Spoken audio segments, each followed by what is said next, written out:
Bonjour tout le monde, bienvenue à Pop Ta Culture, l'émission où on parle de films d'il y a jadis. Je suis Jérémy. Et moi, c'est Antoine. Ce soir, nous allons parler de Harry Potter à l'école des sorciers, sorti en 2001, réalisé par Chris Columbus, écrit par J.K. Rowling et Steve Kloves. Maintenant, on va être Daniel Radcliffe, Rupert Grint, Emma Watson, Richard Harris et Tom Felton. Donc, on va commencer par parler un peu de notre opinion personnelle du film. Antoine, qu'est-ce que t'en as pensé? En général, t'as-tu aimé, t'as-tu pas aimé? Moi, personnellement, j'ai bien aimé. Ça m'a ramené à ma tendre enfance, où j'ai pas mal été traumatisé, mais quand même, j'ai aimé. Faut se dire que Chris Columbus, c'est vraiment un bon réalisateur pour les films familiaux. Là. Et traumatisant. Ouais, moi, je veux dire que moi aussi, j'ai quand même pas mal apprécié. Quoique, en grandissant, je commence à voir un peu plus les défauts que je ne voyais pas quand j'étais enfant, puis des affaires qu'on va pouvoir parler aujourd'hui. Donc, Alors, le film commence sur Gandalf le Mauve, qui arrive sur Privé Drive. puis qui décide de, voler les lumières des gens. Premièrement, c'est creepy. Deuxièmement, comment aucun moldu dans cette rue n'a aperçu des lumières volantes, des lucioles super éclairantes. Je veux dire, c'est pas super, là. Il y a des trucs plus obvious que ça dans le film. Je veux dire, on s'entend que l'arrivée de Hagrid avec sa moto hyper bruyante, c'est un peu plus suspect. Mettons que des moldus en colère qui se font réveiller, me semble que j'imagine qu'il y en a une couple qui aurait dû regarder par la fenêtre.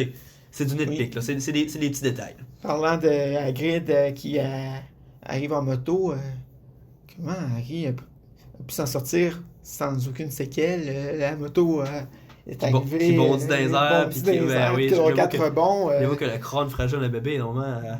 Pas il est scrap. Non, alors, il n'y a plus de cerveau. Dans le fond, on se demande d'où ce qu'il y a la cicatrice. C'est pas Voldemort qui l'a mis, c'est Hagrid avec sa moto.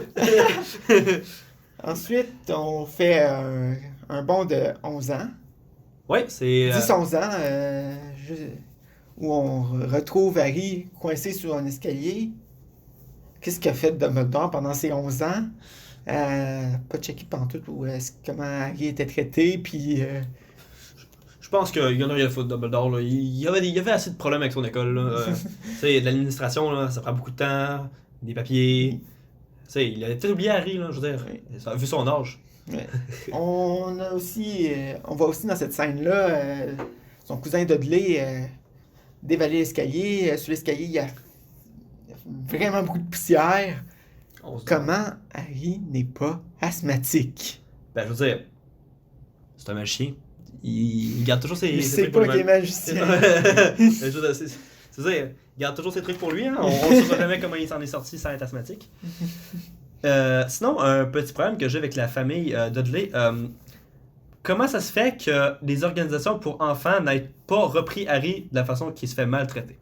Ça, c'est un vrai nitpick que j'ai. Je veux dire, Harry, là, si c'était un enfant le moindrement intelligent, je veux dire, il se serait plaint quelque part. Là. Je veux dire, il l'aurait dit à ses amis à l'école quelque chose. À moins qu'il l'empêche aussi d'aller à l'école. Hein, en fait, à chaque fois qu'il essaie d'aller avertir l'école, Dudley le rattrape et le bat. Ah, c'est pas ça qui arrive. Puis parlons aussi de la façon dont il reçoit ses lettres. Comment ça se fait que sur 100 lettres, il n'avait pas réussi à en attraper une seule? Même un manchot réussirait à en attraper une avec ses dents, à cette quantité-là. C'est son bec, ouais, son bec. Mais en fait, justement, lors de la première lettre, pourquoi ne l'a-t-il pas ouvert direct quand il l'a eu dans les mains? Je veux dire, il fallait qu'il monte à son oncle, c'est-à-dire que j'ai une lettre, puis pas toi. Dans le fond, alors que son oncle a lui-même 3 lettres. Ouais. Et donc, l'oncle, on est en 1991, lorsque l'histoire se passe, et l'oncle décide de barrer la porte à lettres avec une planche de bois. Les factures en 1991, ça arrive par la poste. Donc lui, il a décidé de pas payer ses factures. Non. Non, c'est clair que lui. Il peut faire se faire poursuivre. Dans le fond, c'est pour ça qu'il était allé se cacher sur l'île. C'est pas parce qu'il y avait des problèmes avec Harry, ni les lettres. C'est parce que il y avait des problèmes avec de se faire évicter de sa maison. Ouais. Et aussi, un petit peu plus loin, En fait, avant d'arriver sur l'île, Vernon et Pétunia s'en vont travailler. Ils se donnent un bisou en regardant vers la porte de la maison. Ils ne remarquent pas la centaine de hiboux qui sont perchés partout sur la maison ou sur la voiture, alors que le son devrait les alerter déjà. Ils s'en rendent seulement compte quand ils les voient. Ça, je pense que ça arrive plus tard parce que c'est dimanche au moment où Harry reçoit plein de lettres de plein d'hiboux. Fait que je pense que les hiboux, ça arrive plus tard dans l'ensemble. Mais c'est pas important, c'est juste un petit nitpick. Même si c'était le cas, c'est pas un gros défaut qu'on trouve au film. Là. Mais d'ailleurs, en parlant de Vernon et de la tante à Harry, tu penses quoi de ces acteurs-là dans leur rôle? Tu penses qu'ils font bien leur job? Je trouve qu'ils sont beaucoup trop caricaturés. Richard Griffiths, j'ai beaucoup de misère avec son personnage de l'oncle Vernon, qui ses mimiques faciales sont beaucoup trop Exagéré. ouais. Ouais, j'avoue que moi aussi, je dois l'admettre, c'est pas un défaut au film, tu sais, c'est quand même des acteurs qui sont corrects dans leur rôle, là, mais en général, je pense que ça va mieux plus tard dans les autres films. Dans le premier, mais en fait, l'acting en général est beaucoup plus éreinté que dans les films qui viennent après. Oui. Mais ça, on va en parler plus tard. Donc, il se retrouve à se cacher dans ce chalet délabré, sûrement dans le coin de Forks, Washington. Écoutez Twilight pour la référence. Et Ben, Harry, il est triste parce que, je veux dire, c'est son anniversaire, puis il n'y a personne avec lui. oui. Peux-tu encore faire un point sur la poussière qu'il y a là-bas? Comment que Harry ne devient pas encore plus asthmatique? Il y a la poussière à 4 pieds de poussière sur le plancher, sur lequel il dort. Ouais, mais je veux dire, c'est à lui de faire ses corvées, là. Fait qu'il passe le balai. OK. Puis là, bang! Il y a le géant Hagrid qui débarque Gandalf. façon sumo. Je veux dire, Gandalf le sumo. Et ça me fait poser la question dans cette scène-là. Pourquoi Harry a suivi Hagrid qui vient de défoncer la porte du chalet? Puis il dit, hein, suis-moi mon petit, viens avec moi, t'es un sorcier. Mais je pense que c'est comme tant qu'à être avec du monde qui me maltraite, whatever. C'est d'une personne à l'autre. Ça peut pas être pire. Là. Ben, ça peut être pire, mais tu sais, il a pris un petit risque, puis ça a peut-être payé. C'est pas, hein, avec les épreuves qu'il va vivre plus tard dans les autres années. Il aurait peut-être fait mieux de rester avec l'oncle Vernon. Oui. Moi, si j'étais à la place d'Harry, je serais peut-être resté avec les Dursley. Ben, je dois dire que moi aussi, étant un vrai petit snowflake moi-même, je n'aurais jamais suivi le vilain monsieur qui s'était assis sur le gâteau d'anniversaire qui venait me porter. C'est très suspect d'ailleurs aussi, hein, juste de penser à ça. Et puis, qu'est-ce qui est passé par la tête de Dudley en voulant manger ce gâteau-là qui sentait le pet? Ben, je veux dire, l'acteur est gros, c'est ça? Non, il est pas gros, mais tu sais. Tu comprends ce que je veux dire, c'est caricaturé, il veut voler ce qui appartient à Harry, mais on s'entend qu'il y a aussi un peu psychopathe aussi de la part de Hagrid de mettre une queue de cochon à ce pauvre petit Dudley parce qu'il mangeait le gâteau. Et à quel point Harry doit être sadique à rire de ça. Ben je veux dire, à se faire maltraiter aussi longtemps. C'est quand même drôle. Ouais, à se faire maltraiter aussi longtemps, je veux dire, moi aussi je l'aurais ri. Ouais. Donc on continue et Hagrid et Harry se rendent sur Diagon Alley, dont je me souviens plus du nom en français. Ouais, moi aussi j'ai oublié, hein, c'est bizarre. C'est pas grave, on est québécois, on n'est pas français. Mais pour s'y rendre, ils passent par les rues de Londres où marchent ordinairement des moldus. Les moldus sont-ils aveugles? il rate Hagrid qui est un demi-géant, tu sais, je veux dire. Dans les livres, en tout cas, c'est indiqué que c'est un demi-géant, me semble. Ça fait vraiment un bon 10 ans que je les ai En fait, c'est dit dans le 4. Ouais, ok, ouais, c'est ça. Ouais, c'est vrai, c'est le cousin d'un gros bâtard. En fait, sa mère est une géante ouais. Et son père est un sorcier. Ouais, c'est ça.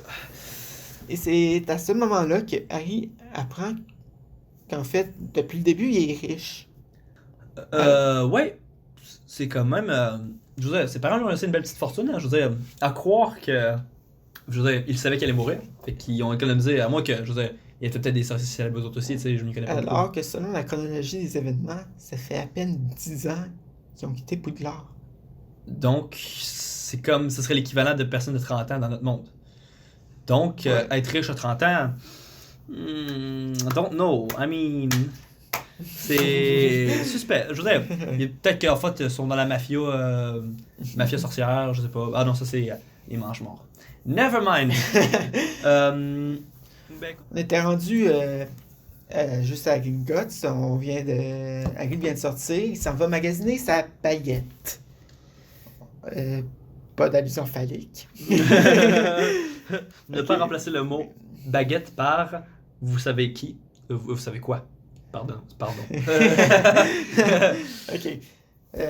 Donc, Harry essaye plusieurs baguettes, détruit la moitié de la boutique avant de trouver la Ben, je veux dire, la bonne en baguette. temps normal, il aurait peut-être fallu qu'il paye pour les dégâts, mais je suppose que Ollivander, ben, il est comme whatever, c'est le troisième, ça m'arrive aujourd'hui. Là. Mais en même temps, on parlait que Hagrid et Dumbledore étaient creepy dans leur première scène du film.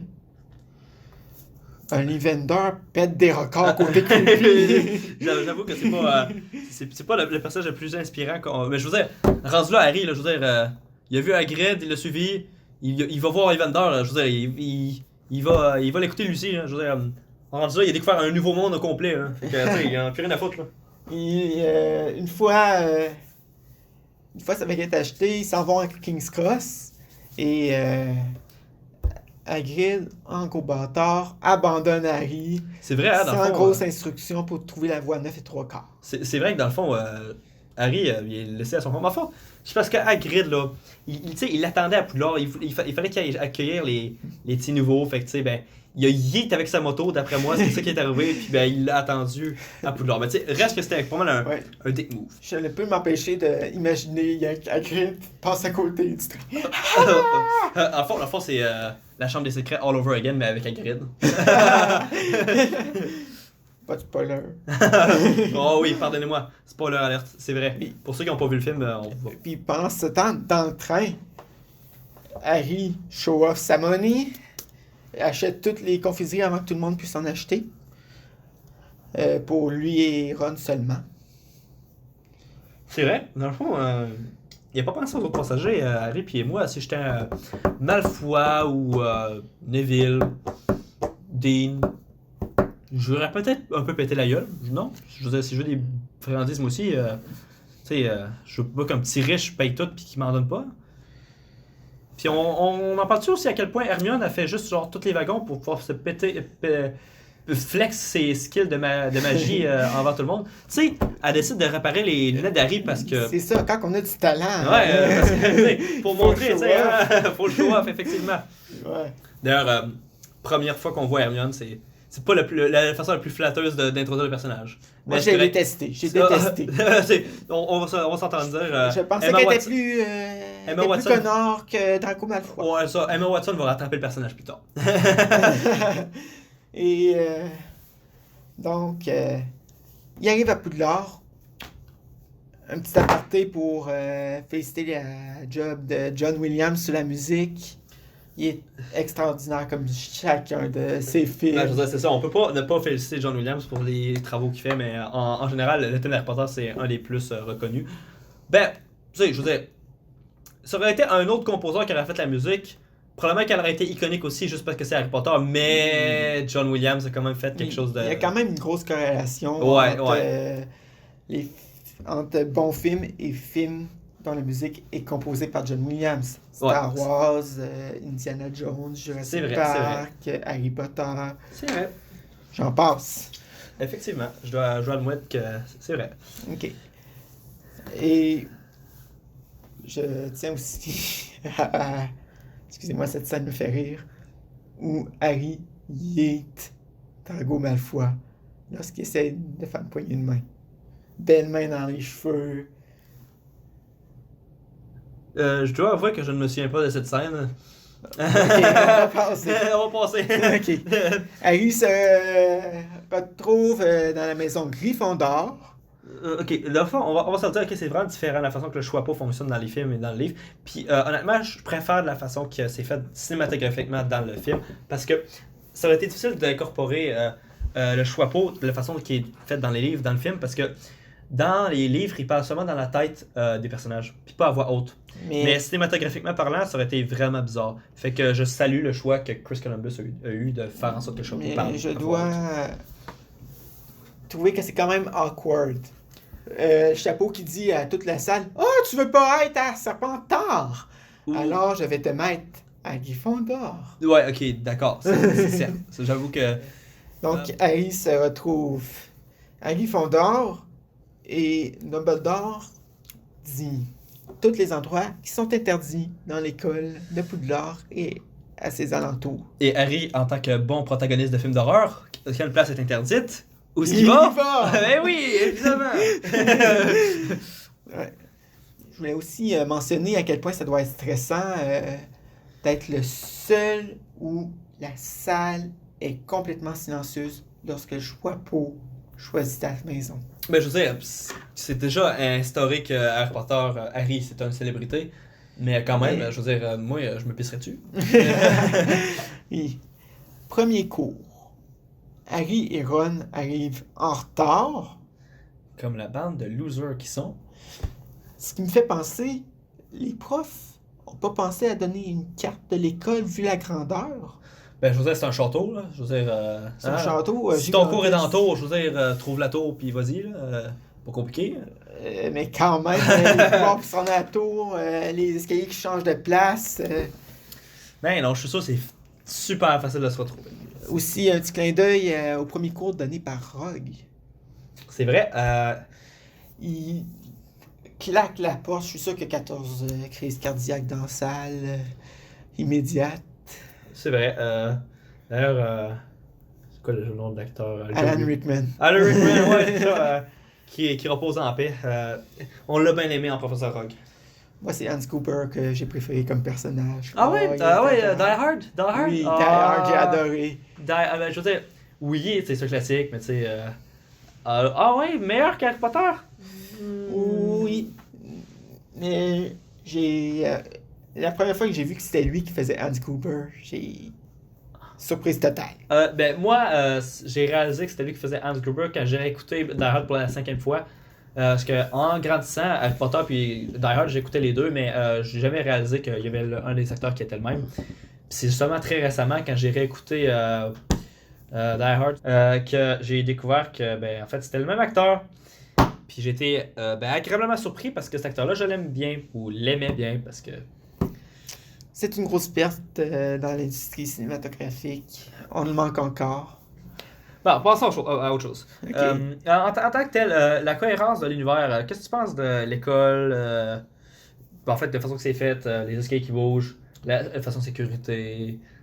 Il y a quelques points de sécurité. Dumbledore se fiche complètement. Il s'en branle. On va se dire, il S'en s'en branle. Il s'en branle. Les escaliers qui bougent. S'il y a un enfant qui déboule les escaliers, là, qu'est-ce qui arrive? S'il y en a un qui passe à la dernière marche pendant qu'il est en train de bouger, il tombe. Ah, il tombe en bas. Je veux dire, c'est fini, il tombe en bas complètement. Et justement, Harry, Hermione et Ron se retrouvent pris sur l'escalier qui bouge. Oui, c'est Et vrai. qui les amène au 3e étage qui est interdit. Ben, je veux dire, si j'étais eux, moi, au lieu de monter les escaliers vers où est-ce que ça les menait, moi, j'aurais juste redescendu puis je serais revenu de ce que je venais, tu sais. Si c'est interdit, tu y vas pas. Tout simplement, t'attends sur l'escalier qui Le temps qui reprenne bouge. sa position initiale. C'est vrai, c'est vrai. Dans le Oui. fond, encore une Et- fois, il est juste en bon protagoniste de film d'horreur ou en bons imbéciles, dépendant de la façon que vous voulez voir les choses. Aussi, lorsque tu gardes un animal extrêmement dangereux dans une pièce, premièrement, pourquoi c'est dans une école? Ben, Deuxièmement, Hermione, pas Hermione, il me semble que Ron soulève ce point-là aussi. Hein. oui. Qu'est-ce qu'un chien comme ça fait dans une école? Je veux dire, c'est Hagrid, là, c'est son joujou, là, c'est... C'est son joujou, mais quand même. Sacré Hagrid, hein? Lui pis ses joujous qui blessent les étudiants, là, ça arrive souvent. Deuxièmement, comment ont-ils pu faire pour garder cette pièce-là accessible facilement à des kids de 11 ans? Ben, je veux dire, c'est une porte des escaliers, là. Ah, mais la porte... Regarde, il y a des portes qui sont scellées magiquement dans ce monde-là. Il y a des portes qui il y a plein de façons de bloquer les portes plus impérablement qu'un petit Allô Mora, que un simple élève qui a lu des livres peut avoir appris. C'est vrai, mais je veux dire, c'est plot armor. Je veux dire, ils vont visiter ça puis ils vont survivre là. Ah ouais. Donc, aussi un petit point sur les essais de faire de la magie de tous les élèves de Poudlard. En particulier Simus Finnegan, je pense. Les essais de magie, tu parles? Oui. À chaque fois qu'il essaie de faire de la magie, il y en a tout le temps un qui se fait exploser la tronche. C'est vrai quand même, quand il pense changer l'eau en vin, boom, Wingardium Leviosa, boom. Il me semble qu'il y a un autre exemple, et je m'en souviens plus exactement. Je dois dire que ça fait quand même quelques années que j'ai vu le film, mais je m'en souviens quand même très clairement. Et maintenant, le troll débarque dans l'école. Oui, je me souviens du troll. Celui Ouais. qui aime bien se mettre des baguettes dans le nez, ne pas changer le mot baguette. Ouais. Comment Harry et Ron ont pu penser que c'était plus judicieux de se servir de leur plot armor? Encore là, ne pas prendre le mot Ouais. plot comme autre chose. Comment on s'est pu décider que c'était une meilleure idée de foncer dans le tas, littéralement, parce que c'est un gros tas, foncer dans le tas au lieu d'avertir les professeurs? Ben ça c'est une bonne question parce que ils sont cons. Puis ils devaient montrer en fait que Harry puis Ron, ben c'était C'est des badass. c'est des big boys, c'est des grands garçons, puis ils sont capables de s'occuper des méchants eux-mêmes. Que j'ai des doutes, mais parce que tout au long de la série, ils vont plus ou moins se faire sauver la peau. Mais en tout cas, Ouais. oh. Et je pense que c'est une des seules fois où c'est eux qui sauvent la peau à Hermione. C'est vrai parce qu'en général, c'est elle qui est big brain puis Qui qui finit a toutes par les leur sauver la peau. qui a toutes les solutions, c'est vrai.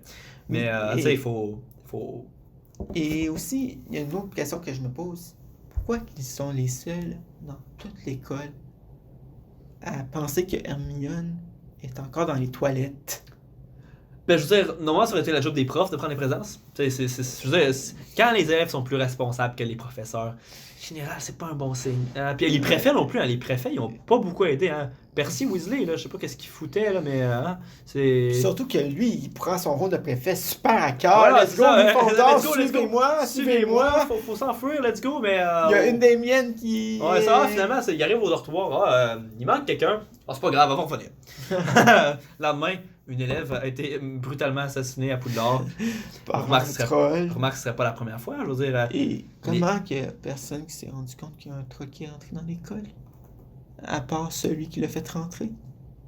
Ben, je pense que la réponse est là, c'est parce que c'est lui qui l'a fait rentrer. Là. Ok. Ah, Bien mon troll, bien mon troll. ah ouais, c'est ça. Chut, regarde. Ok. Et aussi, à la place d'utiliser sa baguette pour faire de la magie, Harry décide d'utiliser sa baguette comme une dague. Ben, je veux dire, ça fonctionne. Ça a fonctionné, oui ou non? Non, ça n'a pas fonctionné du tout. Je veux dire, Il s'est retrouvé en vrai petit chiffon dans les mains du troll. certes, mais ça a distrait le troll. Puis ben, ça a sauvé Hermione parce que Ron a pu, après ça, ben, juste dropper. Utiliser sa Un baguette gros- de façon convenable. Il a pu utiliser sa baguette de façon convenable. Wingardium Encore Leviosa. prendre ça. Wingardium Leviosa, tout le monde. Ok. Dans cette scène, pour reparler d'Alan Rickman, c'est une des scènes où j'ai les trouvé exceptionnelles. Quelle scène ça? On parlait, c'est la scène du troll? La scène du troll où Harry remarque Alan Rickman a une blessure au genou et la façon dont Alan Rickman cache sa blessure et comment dire qu'il fait son petit regard suspicieux à Harry. Ouais, ben, J'ai oui. trouvé ça exceptionnel. Ouais, ok. Certes, c'est un peu surjoué, mais oui, je pense que c'était un bon moment d'acting, je l'accorde. Et là, Harry, dès son premier cours de ballet, devient un as du ballet Ouais, tu sais, ça c'est dans son sang. Tu sais, son père il jouait au Quidditch. Fait que, tu sais, tout le monde sait que le sport c'est génétique. Hein? Si ton Ouais. père est bon au hockey, ben, tu vas être bon au hockey. Hein? Oui. Donc, même s'il s'est fait menacer de se faire exclure de l'école, lui, il désobéit aux règles. Ben, c'est pour défendre. Et- C'était pas pour défendre Il se l'autre attardé. retrouve, du coup, C'était pas pour défendre l'autre. le joueur élite de l'équipe de Gryffondor de Quidditch. Ouais, mais c'était pas pour défendre l'autre attardé qu'il est allé, genre, qu'il a suivi Malfoy pour aller chercher la boule. Et en plus, en conséquence, pour avoir désobéi aux règles, il reçoit en cadeau le balai Dernier Cri tout neuf de la part Nimbus de 2000. l'école. Le Nimbus 2000. Oui. Hey, pensez à ça aussi. Puis il est Hey, riche. dans les livres, ça dit Nimbus 2000, Nimbus 2001. Mais ça, dans le film, ça se passe dans les années 90. Fait qu'ils ont décidé de quoi? Les balais ils ont décidé de prendre 9 ans d'avance sur les années? C'est quoi? Ouais, je pense que c'est ça. Ça se disait bien. Ouais, je pense que c'est ça. Après moi, c'est ça. Ouais. De... À quel point Harry vole bien pendant son premier match de Quidditch. Ouais, ben je veux dire, tout le monde sait que quand t'apprends à patiner, genre, soit t'es excellent dès le début, soit t'es à chier. Hein. Y a pas de gradation.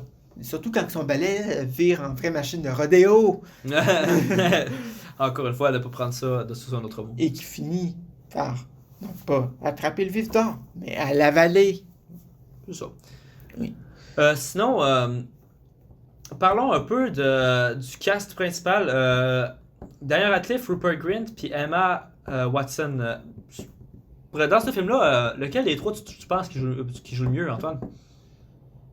C'est difficile à dire, je dirais Emma Watson, mais ça paraît qu'ils sont jeunes.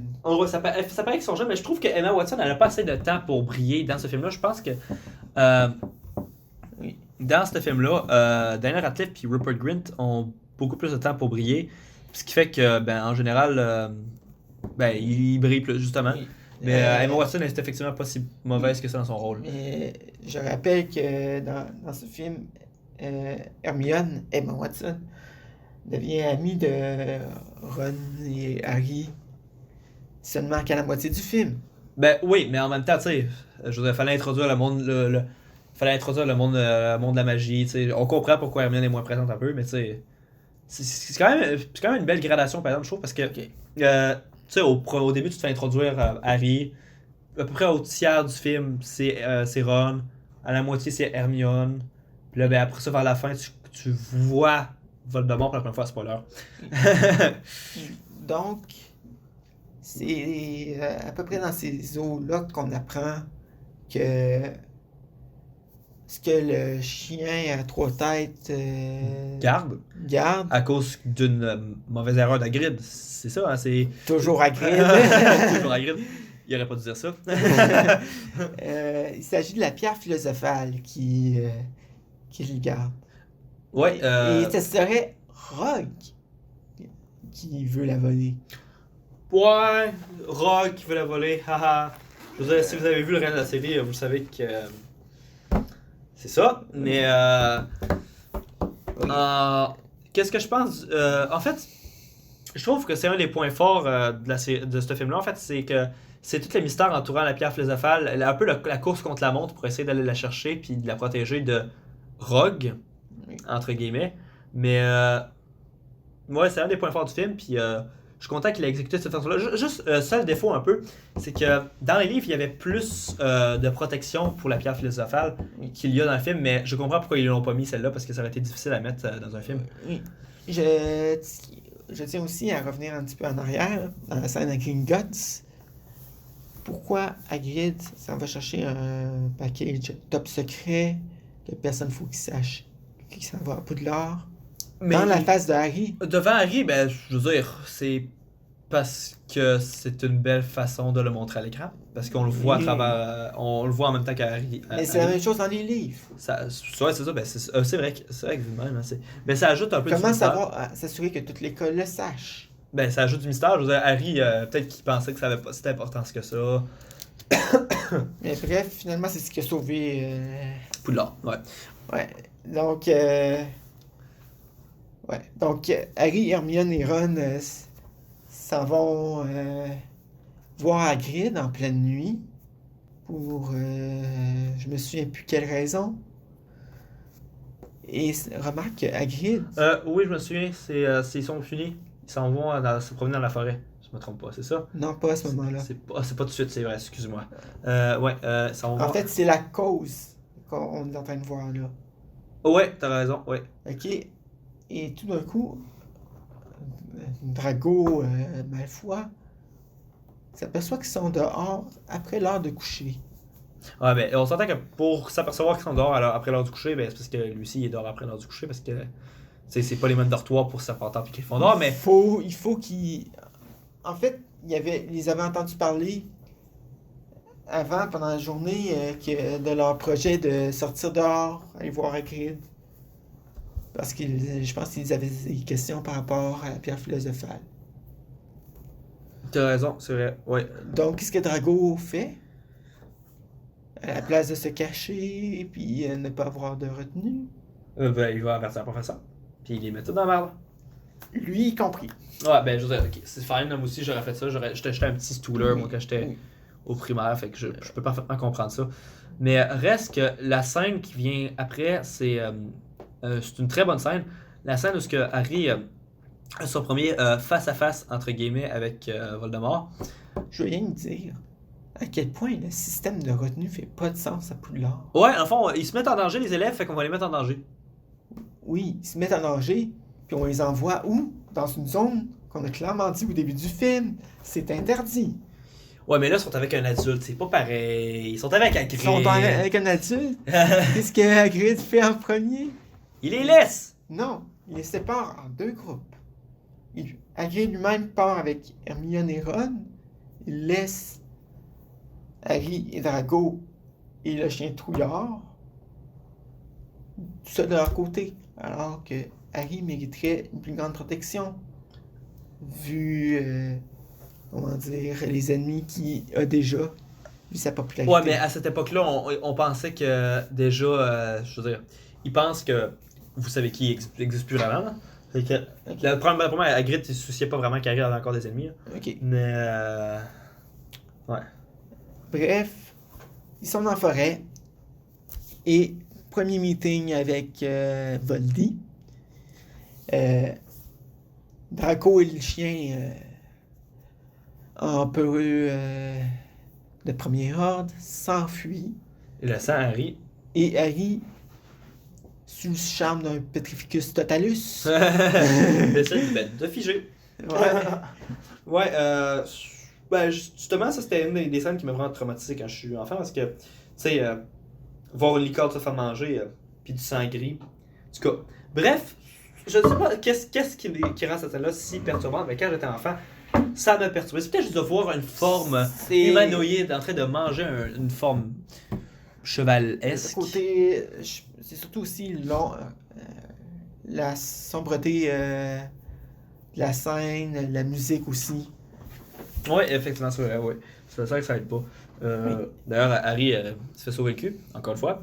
Ouais, par un centaure. Il s'est fait sauver le cul par Ron, il s'est fait sauver le cul par un centaure. Ça va être qui le prochain?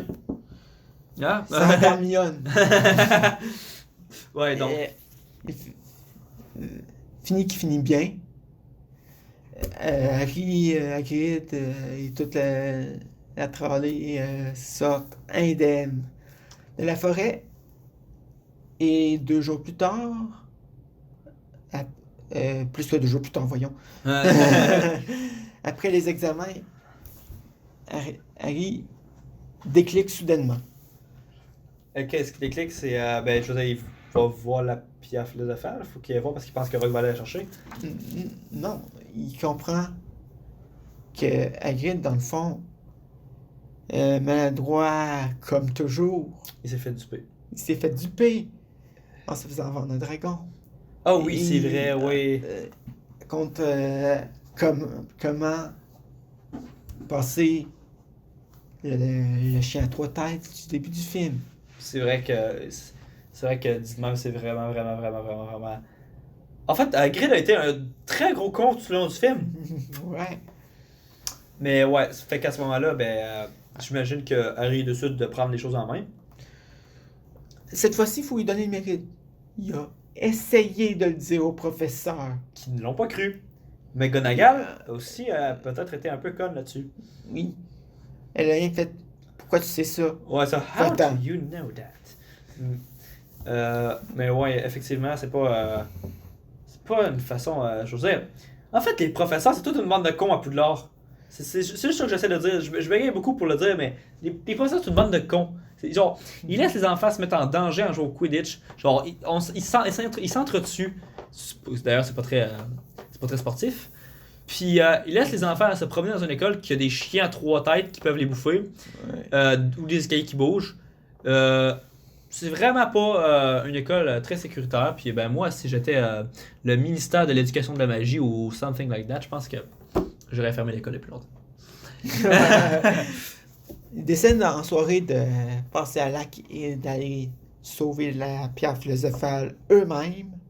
C'est-à-dire, ils pétrifient au passage le pauvre petit Neville, qui est le seul saint d'esprit qui essaie de les arrêter avant qu'ils essayent de se faire tuer. Pauvre petit Neville. Il n'a jamais été apprécié sa juste valeur. Jusqu'à les 10 dernières minutes de la franchise au complet. Les 2 derniers films. On va dire les 2 derniers. Oh, les deux, je veux dire, il y a quand même un gros redemption. En fait, le dernier film, parce qu'il n'a pas apparu, je pense, dans le... La Valérnie, alors c'est ça, ouais, effectivement. Parce qu'à la Valérnie, ils sont même pas à Poudlard. Mais ouais.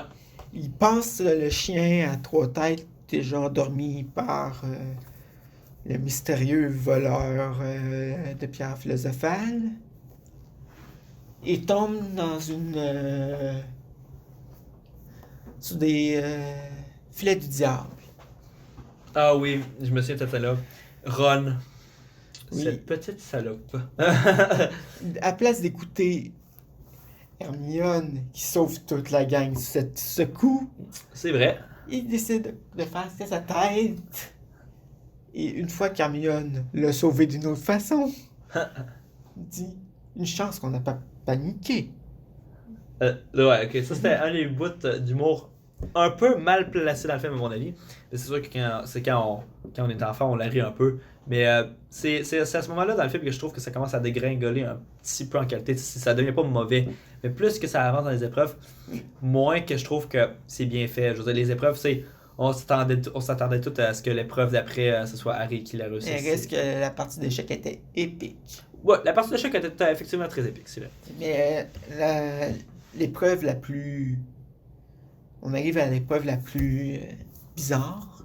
La moins bien faite côté CGI. Les clés? Les clés. Les clés. D'ailleurs, ça, encore une fois, c'est ce que je disais, c'était l'épreuve la plus prévisible. Évidemment, c'était Harry qui allait prendre la Petit clé. point vue de Harry. Wow. Pour avoir spoté la clé. La clé, genre, hey, Parmi c'est celle-là! Ouais. Il faut une vue bionique. Terminator. Terminator, œil de lynx, Sharingan, appelle-le comme tu veux. Ouais. Harry est plus qu'un sorcier. C'est ça. Donc, il réussit à pogner la clé, ouvre in extremis la porte, réussit à la fermer sans qu'une seule clé vienne Lui péter la gueule? lui péter la gueule dans la salle des échecs. C'est surprenant. Et là, grosse partie d'échecs, il gagne in extremis en payant de la vie de Ron. La vie, entre guillemets, de Ron. Et là, On s'entend qu'il aurait dû être mort. Ben oui, ben, je veux dire, la statue a bien fait de viser l'autre statue et pas viser l'humain qui l'a chevauché. Mais il a quand même fait un plongeon de 5 mètres pour se cogner la tête sur une autre statue sur le côté du jeu. C'est vrai. Il aurait dû au moins être paralysé à vie. Mais je veux dire, la magie, hein, ça guérit tout. Et Ouais. plot twist, on arrive dans la salle finale où se tient... Je veux juste parler d'une petite scène avant, excuse-moi. Pas d'une petite scène. Je veux parler d'un fait qu'il y avait dans les livres, mais qu'il n'y a pas dans le film, malheureusement. C'est l'épreuve des potions. Ça, c'est l'épreuve qui était supposée faire en sorte. L'épreuve des échecs, c'était Ron qui sauvait tout le monde. L'épreuve du balai puis les clés, c'est Harry qui sauve tout le monde. L'épreuve de la plante qui les étrangle toutes, ben ça, c'est Hermione. C'est Hermione. Mais Hermione avait un autre moment pour briller dans les livres, c'était l'épreuve des potions. Mais on n'a pas vu ce bout-là dans le film. En même temps, ce qui fait un peu de sens cinématographiquement parce que ça aurait signifié qu'ils auraient laissé Ron en arrière. Mais à ce moment, si je me souviens bien, dans les livres, à ce moment-là, Hermione, après avoir fait l'épreuve des potions, elle dit à Harry de continuer sans elle, puis elle allait retourner voir Ron. Parce que dans l'épreuve des potions, il n'y a pas assez de potions pour que les deux passent du côté du méchant. Oh, ouais, c'est peut-être ça, ouais. Ça fait longtemps que Donc j'ai il y a lu. une potion pour retourner en arrière, une potion pour aller de l'avant. Donc, à la place, dans le film, ce qu'ils font, c'est Harry dit à Hermione de faire ce qu'il aurait dû faire dès le début, c'est-à-dire d'écrire un hibou à Dumbledore. C'est vrai. Dans le fond, c'est ce qui aurait dû arriver là. Puis, what the fuck, Dumbledore se faire duper comme ça aussi. Ben, je veux dire, il est peut-être un puissant magicien, mais il est peut-être une tête de clochard aussi. Hein, Ouais. Donc, Harry arrive tout seul dans la salle avec le méchant.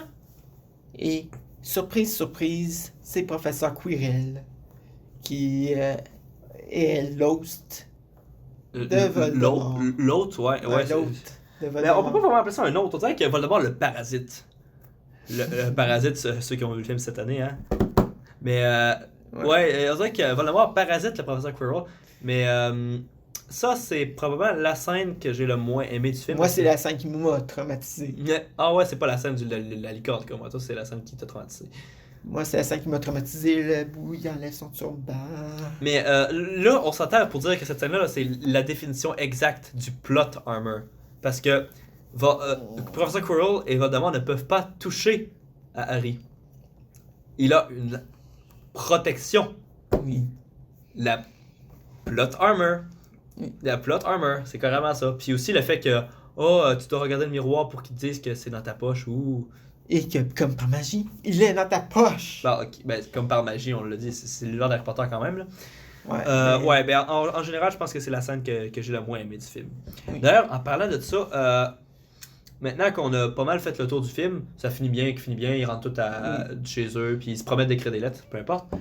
Je trouve ça un peu faible comme explication à tous les événements sur le plot armor. Que c'est Ouais, rien que l'amour qui a permis à Harry de survivre. ouais, ben tu sais, ça c'est il y a pas juste Harry Potter qui utilise ça comme excuse. Je veux dire, tous les shonen l'utilisent. Tous les animés shonen ils utilisent ça. Je vais te vaincre par le pouvoir de l'amitié. Et ça, c'est toi qui es plus expert en shonen. Ouais. Moi, je pense que j'ai vu 4 épisodes de One Piece, lu un petit peu plus. Je me suis quand même rendu à une durée assez respectable de One Piece. Respectable, ça. Sur les 800, t'en as vu. 100, 200. Non, c'est ça. C'est respectable. C'est C'est respectable. respectable. Ok. Ouais. Ben, d'ailleurs, on a fait le tour du film. On va parler maintenant un peu de notre scène préférée versus celle qu'on aime le moins. On va se dépêcher d'air aussi. Parce que notre temps est un peu court. Ma scène préférée est personnellement. La scène justement de la licorne, j'en avais parlé tout à l'heure, je trouve que c'est bien réalisé. Le suspense qui se construit avec cette scène-là. Le fait que le personnage est toujours pas connu, celui qui mange. C'est l'aspect inconnu, l'aspect mystérieux qui est un peu effrayant dans cette scène-là. Oui, mais en fait, c'est expliqué dans cette scène-là que c'est Voldemort. Oh oui, certes, mais quand tu vois le film la première fois, c'est. Tu le sais pas. Oui. Mais on a un petit peu l'effet, comment dire, tiré par un fil lorsque le méchant s'enfuit en volant. Oh oui, certes, mais tu sais, c'était le début de la franchise, le budget était encore ceux de la fin, puis je peux comprendre ça. Moi, la scène que j'ai préférée personnellement, c'est la partie d'échecs. La partie d'échecs? Oui. Ouais, c'est vrai, tu m'avais parlé que c'était Extraordinaire. très épique tout à l'heure. Oui. Je trouvais, comment dire, c'est la scène où les effets spéciaux sont vraiment, vraiment super détaillés. Détaillé. Détaillés pour l'époque. Vraiment bien Même fait pour l'époque, je veux dire, c'est un des uns est sorti la même année, puis c'était mieux fait. Attends, c'est lequel? C'est le deuxième qui est sorti la même année ou le premier? Je me souviens plus. Mais Le c'est Star Wars? un des Anneaux. Seigneur des Anneaux. Je pense que c'est le premier. Ouais, c'est possible, ouais. Mais le premier a gagné le meilleur effet spéciaux aux Oscars cette année-là, mais peu importe. Je Oui. comprends ce que tu essaies de dire. Oui, puis je trouvais, comment dire, le sacrifice de Ron, comment dire, toutes, comment dire, les prises de décision qui ont lieu dans cette pièce-là, c'était super bien Bien dirigé. écrit. Bien écrit, c'est vrai. Ouais. Surtout qu'il fallait qu'il y avait besoin de retirer un petit peu de temps, autant l'épreuve des potions. C'est vrai. Puis maintenant que tu nous as parlé de ta scène préférée, ben moi j'ai déjà dit la scène que j'aimais le moins, c'était la scène finale. La scène où genre, on apprend que c'est l'amour qui sauve Harry, puis que son plot armor le sauve.